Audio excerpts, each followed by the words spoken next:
చందమామ నిన్ను చూసి పొంగిపోయే చదువులమ్మ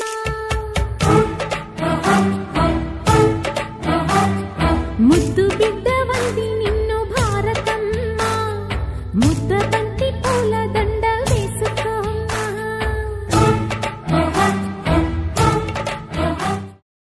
ఒంగోలు మండల విద్యాశాఖాధికారిగా ఈరోజే బాధ్యతలు స్వీకరిస్తున్నటువంటి గౌరవనీయులు తిరుపతి కిషోర్ బాబు గారితో మనం ప్రత్యేకంగా ఈరోజు ఆయనతో ముఖాముఖి కార్యక్రమంలో మాట్లాడదాం. నమస్కారం తిరుపతి కిషోర్ బాబు గారు. నమస్కారం అండి.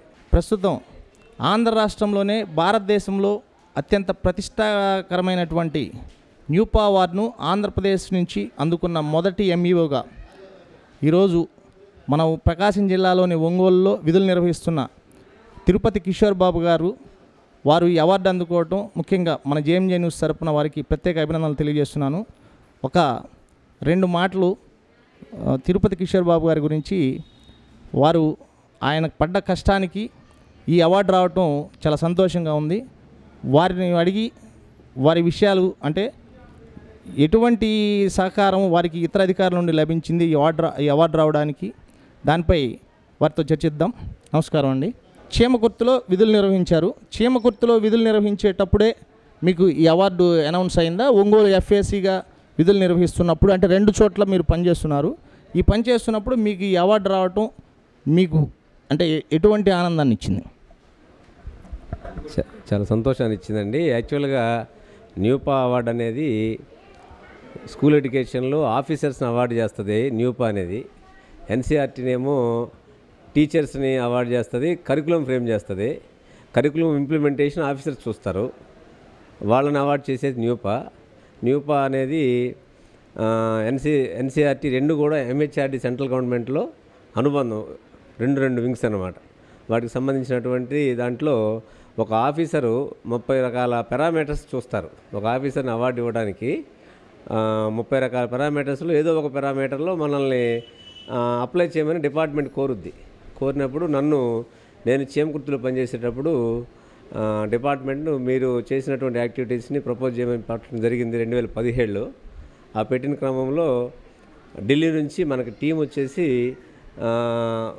ఫీల్డ్ విజిట్ చేయడం కూడా జరిగింది. మేము చేసింది ఏంటంటే ప్రభుత్వ పాఠశాలలు వాటంతటా అవే స్ట్రెంగ్థెన్ అవ్వడానికి సొసైటీ మెయిల్ చేస్తుంది.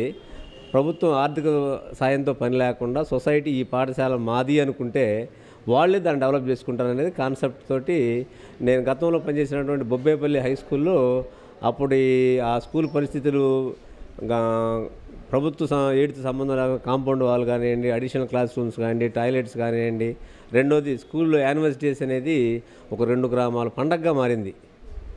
అంటే ఇప్పుడు న్యూపా అవార్డు అనేది ఒక ఆఫీసర్కి తను పనిచేసిన కాలానికి ముందు ఎలా ఉంది, తను పనిచేసి పోయిన తర్వాత ఎలా ఉందనేది న్యూపా గమనిస్తుంది అనమాట. గమనించి నేను మరి అక్కడ పనిచేసిన కాలంలో నాకు ముందు నాకు తర్వాత ఏంటంటే అప్పుడు స్కూల్ యాన్యువల్ డేస్ లేవు ఆ బడిలో. నేను వెళ్ళిన తర్వాత స్కూల్ యాన్యువల్ స్టార్ట్ చేసిన తర్వాత 2 గ్రామాల పండగగా మారిపోయింది. అది ముస్లిమ్స్, హిందూసు, క్రిస్టియన్సు ప్రతి ఒక్కళ్ళు కామన్గా చేసుకునే విలేజ్ ఫెస్టివల్గా 2 గ్రామాలకి అయిపోయింది. సో అది స్కూలు అనేది సొసైటీలు మిక్సింగ్ అయిపోయి ఇది మాది అనే భావన రావడం వల్ల చక్కగా ఆ స్కూల్కి ఏమేం కావాలో ఒక డ్రాప్ అవుట్ లేకుండా మిగిలిపోయారు. మనకు ఢిల్లీలో నాకు ఈ అవార్డు ఇచ్చేటప్పుడు కూడా నాతో ఇంటర్వ్యూ చేసినప్పుడు వాళ్ళు అవన్నీ స్టాటిస్టికల్ రికార్డు చూసి కూడా వాళ్ళు అప్రిషియేట్ చేశారు. ఈ రాష్ట్రం నుంచి మొట్టమొదటి ఎంఈఓగా ఆంధ్రప్రదేశ్ నుంచి ఈ అవార్డు తీసుకున్నటువంటి అదృష్టం నాకు దొరికింది కాబట్టి చాలా సంతోషంగా అనిపించింది. అంటే ఈ అవార్డు అందుకున్న తర్వాత మీలో కొత్త హుషారు వచ్చి ఉండాలి. ఇంకా రాబోయే రోజుల్లో ఇంకా ఏమేమి కార్యక్రమాలు మీ బాధ్యతగా చేద్దామని చెప్పి మీరు అనుకుంటున్నారు? ప్రతి ప్రభుత్వ పాఠశాలని స్ట్రెంగ్థెన్ చేయటం, ఇవాళ సొసైటీలో డబ్బులు ఉండి చదివించే ప్రైవేట్ స్కూళ్ళకి ప్రభుత్వ పాఠశాల మీద నమ్మకం లేక తల్లిదండ్రులకి అవగాహన లేక వెళుతున్నారు. కానీ ప్రభుత్వ పాఠశాల వైపు అందరి వైపు దృష్టి మళ్లించడం అనేది ఒక ప్రభుత్వ అధికారిగా నా బాధ్యత. రాబోయే అన్ని రోజుల్లో ప్రతి ప్రభుత్వ పాఠశాల ఖచ్చితంగా స్ట్రెంగ్థెన్ చేస్తాము. టీచర్లందరినీ కూడా మోటివేట్ చేసి వాళ్ళ ద్వారా ప్రభుత్వ పాఠశాల స్ట్రెంగ్థెన్ అయ్యే విధంగా ముందు పేరెంట్స్ని ఎడ్యుకేట్ చేయడం అనేది మా బాధ్యత తీసుకుంటా ఉన్నాం. అందరికీ మంచి విద్యనివ్వడం అనేది ఖచ్చితంగా మేము చేస్తాము. అవకాశం ఉన్నంతలో ప్రతి ప్రభుత్వ పాఠశాల చదువుకునే విధంగానే ప్రయత్నం చేపిస్తాం. ప్రస్తుతం తల్లిదండ్రులు అంటే ప్రతి పిల్లవాడు లేదా వాళ్ళ బాబు కానీ పాప కానీ ఇంగ్లీష్ మీడియంలో మా పిల్లలు బాగా అంటే ఇంగ్లీష్ తోటి చదువుకోవాలని చెప్పేసి అనుకుంటున్నారు. ఇప్పుడు మనకున్నటువంటి ప్రభుత్వ పాఠశాలలో దాని మీద మీరు అంటే జిల్లా నుంచి ఏ విధంగా మీరు ఆ చర్యలు తీసుకుంటున్నారు? ఖచ్చితంగా అండి. గత సంవత్సరం నుంచి కూడా ప్రభుత్వం మోడల్ స్కూల్స్ అని చెప్పి ఒక్కొక్క విలేజ్లో స్కూల్స్ మెర్జ్ చేసి ఇంగ్లీష్ మీడియం స్టార్ట్ చేసింది. చేమకుర్తిలో కానివ్వండి, ఇక్కడ కానివ్వండి, మొత్తం చేమకుర్తిలో అయితే 16 స్కూల్స్ని ఇంగ్లీష్ మీడియంస్కి మార్చున్నాం మేము గతంలో. ఇక్కడ నేను ఎఫ్ఏసీగా 1 year బట్టి పనిచేస్తా ఉన్నాను ఇక్కడ ఈ మండలంలో. ఇక్కడ 5 పాఠశాలని ఇంగ్లీష్ మీడియం పాఠశాలగా మార్చడం జరిగింది. కొన్ని చోట్ల అవసరమైతే వాళ్ళకు వాలంటీర్గా యూపీ స్కూల్స్లో అది ఇంకా ఇవ్వలేదు, కానీ మేము ఇంగ్లీష్ మీడియం మార్చుకుంటామన్నా కూడా మేము పర్మిషన్ ఇచ్చి ఉన్నాము. వాళ్ళకి పుస్తకాలు కూడా తెప్పిస్తున్నాము. రాబోయే రోజుల్లో ఇంగ్లీష్ మీడియం అందుబాటులో రావడం ద్వారా అందరు తల్లిదండ్రులు అటువైపు వస్తారని చెప్పి మేము ఆశిస్తూ ఉన్నాము. అందరూ ఆ అవకాశం ఉపయోగించుకుంటారని చెప్పి మేము భావిస్తూ ఉన్నాం. ఈ తల్లిదండ్రులకి ముఖ్యంగా అంటే మీరు ఈ ఇంగ్లీష్ విద్యలో అంటే ఇంగ్లీష్ మీడియాన్ని ప్రవేశపెట్టేటప్పుడు వాళ్ళకి అంటే అవేర్నెస్ ఈ విధంగా పిల్లల్ని చేర్చుకోండి అని చెప్పేసి ఎలా తెలియపరుస్తున్నారు సార్? అంటే చాలామందికి తెలియట్లేదు. దాని మీద మీరు ఏమైనా ప్రత్యేకంగా ఒక కార్యక్రమం చేపడతారా? నేను నా ప్రత్యేకత అంటే ఆఫీసర్గా నేను చేసిన చోక్కడ గతంలో మార్టూర్లో ఉండగా నేను రాష్ట్ర స్థాయి అవార్డు కూడా తీసుకుని ఉన్నాను. ఇప్పుడు జాతీయ స్థాయి అవార్డు 2014లో రాష్ట్ర స్థాయి అవార్డు తీసుకున్నాను. ప్రతి ఇంటికి టీచర్స్ని పంపించి ప్రతి ఇంట్లో కూడా వాళ్ళు సెన్సెస్ రాయించి ప్రతి ఇంట్లో కూడా టీచర్స్ ఏ ఏజ్ పిల్లలు ఉన్నారో వాళ్ళు ఎక్కడ చదువుతున్నారు, మన ప్రభుత్వ పాఠశాలలో ఏమేమి వసతులు ఉన్నాయనేది చెప్పించడం అనేది, దాన్ని పిల్లలు ఎక్కడైనా బయటికి వెళ్ళిపోయి ఉంటే చైల్డ్ ట్రాకింగ్ అంటాం. ఆ చైల్డ్ ట్రాకింగ్ కంబైన్డ్ స్టేట్లో ఫస్ట్ టైం మార్టూర్ చేయడం వల్ల అప్పుడు నాకు రాష్ట్ర స్థాయి అవార్డు కూడా వచ్చింది. సో ఇప్పుడు మన టీచర్లన్నీ కూడా సెన్సెస్ రాయడం ద్వారా ప్రతి గ్రామాన్ని ప్రతి ఇంటిని సందర్శించడం తల్లిదండ్రులు టీచర్ల యొక్క బాధ్యతగా మేము చూస్తా ఉన్నాం. అది చేస్తున్నారు కూడా. సో దాని ద్వారా ఏంటంటే టీచర్లే తల్లిదండ్రుల దగ్గరికి వెళ్తున్నారు కాబట్టి ఇక్కడ ఇంగ్లీష్ మీడియం పలానా చోట స్థాపించింది కాబట్టి మీరు దీన్ని సద్వినియోగం చేసుకోవచ్చు అని చెప్పి చేస్తాము. దానికోసం ఏంటంటే ప్రతి సంవత్సరం స్కూల్ యానివర్సరీ డే జరుపుతూ ఉన్నాం. యానివర్సరీ డే అనేది it's a festival to the village అవ్వాలన్నమాట, not to the school, not only to the school. అక్కడ ఉన్న ప్రతి కుటుంబం కూడా దాంట్లో భాగం పంచుకోవాలి. ఆర్థిక సాయం కానివ్వండి, వాళ్ళ మ్యాన్ పవర్ కానివ్వండి, లేకపోతే వాయిస్ ఏదైనా సరే అందరూ కలిసి పండుగ చేసుకొని పిల్లలందరూ అక్కడ చదువుకునే విధంగా ప్రయత్నం చేసే విధంగా మా టీచర్లు అందరూ కృషి చేస్తూ ఉన్నారు. రాబోయే రోజుల్లో ఖచ్చితంగా దాన్ని సక్సెస్ అవుతామని మేము భావిస్తూ ఉన్నాను. 2018 సంవత్సరానికి గాను మీరు న్యూపా అవార్డు అందుకున్నారు.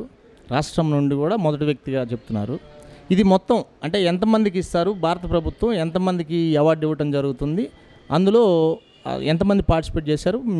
మీరు ఎంత అనేది మీరు ఓకే అండి. ఇది మినిమం స్టార్టింగ్ ఆఫీసర్ ఎంఈఓ, తర్వాత డిప్యూటీ డిఓ, తర్వాత డిఓ, ఆ తర్వాత ఆర్జేడి, ఇట్లా ప్రతి ఆఫీసరు ఆయన పనిచేసిన పీరియడ్లో ఏదైనా ప్రత్యేకత ఉంటే అడ్మినిస్ట్రేషన్లో అనేది చూస్తారు. దానికి ఇంతమందికి వాళ్ళని పారామీటర్ ఏం లేదు.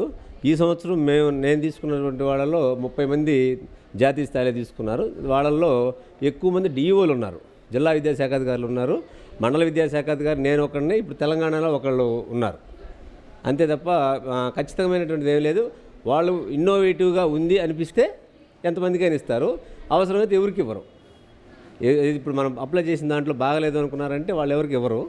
అన్నీ బాగుంది, మరిన్ని ఎక్కువ ఉన్నాయంటే దానికి ఒక సావనీరు కూడా రిలీజ్ చేశారు. మేము ఏం చేసాము అనేది ఒక బులెటిన్ బుక్ కూడా వాళ్ళు ప్రింట్ చేసి ఇవ్వడం జరిగింది బయటికి. సో దానికి ఈ సంవత్సరం 30 ఉంది కాబట్టి వచ్చే సంవత్సరం 30 ఉండాలని లేదు. మా బ్యాచ్లో 30 మందికి ఇచ్చారు. మండల స్థాయి ఎడ్యుకేషన్ అధికారిగా అంటే మండల స్థాయి విద్యాధికారిగా మాత్రం ఆంధ్రప్రదేశ్ నుంచి మొట్టమొదటిసారిగా అవార్డు అందుకున్నది మీరే అంటారు? అవునండి, మొట్టమొదటిసారి నేనే అవార్డు తీసుకోవడం జరిగింది మండల స్థాయిలో. నాతో పాటు ఒక డిప్యూటీ డిఓ గారికి, మొన్న ఏలూరు డిప్యూటీ డిఓ గారికి ఇవ్వడం జరిగింది. ఎంఈఓగా ఫస్ట్ టైం ఆంధ్రప్రదేశ్ మొత్తానికి. భవిష్యత్తులో మరింతమంది ఎంఈఓలు అవార్డు తీసుకోవాలని నా ఆకాంక్ష. ఇది ఈ మన ఒంగోలు మండల విద్యా అధికారి గారు తిరుపతి కిషోర్ బాబు గారు జాతీయ స్థాయిలో న్యూపా అవార్డు అందుకోవటం నిజంగా మన జిల్లాకు కూడా గర్వకారణం. అలాగే ఇంకా ఎన్నో మంచి అవార్డులు అందుకోవాలని, విద్యా వ్యవస్థకి మంచి చేయాలని చెప్పేసి కోరుకుంటుంది మా జేఎంజే న్యూస్. ముఖ్యంగా జేఎంజే న్యూస్ తరఫున మీకు ధన్యవాదాలు తెలియజేస్తున్నాను.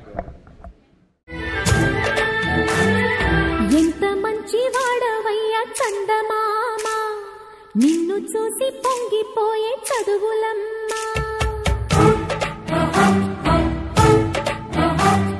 ముద్దు